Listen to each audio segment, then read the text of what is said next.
આદિપુર ખાતે સિંધી સમાજ અને અન્ય સંસ્થાઓના સંયુક્ત ઉપક્રમે પરંપરાગત રીતે ભગવાન શ્રી ઝૂલેલાલજીનો જન્મદિવસની વિશેષ ઉજવણી મોડી રાત્રે કરવામાં આવી. હવે જોઈએ ગાંધીધામથી મારા પ્રતિનિધિનો વિસ્તૃત અહેવાલ. આદિપુરમાં ચેટીચાંદની પૂર્વ સંધ્યાએ ભગવાન શ્રી ઝૂલેલાલ જન્મજયંતિની વિશેષ ઉજવણી કરવામાં આવી હતી. પરંપરાગત રીતે ઉજવણી કરવામાં આવી હતી.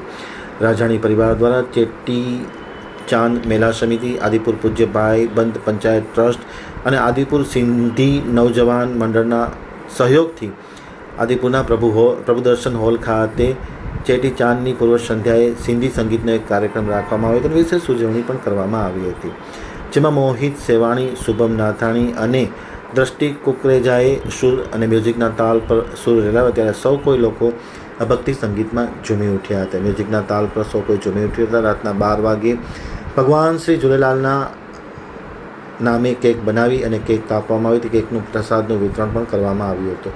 કાર્યક્રમમાં પ્રેમ લાલવાણી, કમલેશ પારિયાણી, મુકેશ લખવાણી, કમલેશ મેદાસાણી, વીરની ઈસરાણી, દિવ્યા નાથાણી, મમતા રાજાણી, પુરુષોત્તમ રાજાણી, ગાંધીધામ નગરપાલિકાના પ્રમુખ સહિતના લોકો ખાસ ઉપસ્થિત હતા. આમંત્રિત સૌ મહેમાનોનું તારાચંદ ચંદાની અને વિવેક માનિક દ્વારા વિશેષ સન્માન પણ કરવામાં આવ્યું હતું. કાર્યક્રમમાં આદિપુર ગાંધીધામ સિંધી સમાજના લોકો મોટી સંખ્યામાં હાજર રહ્યા હતા.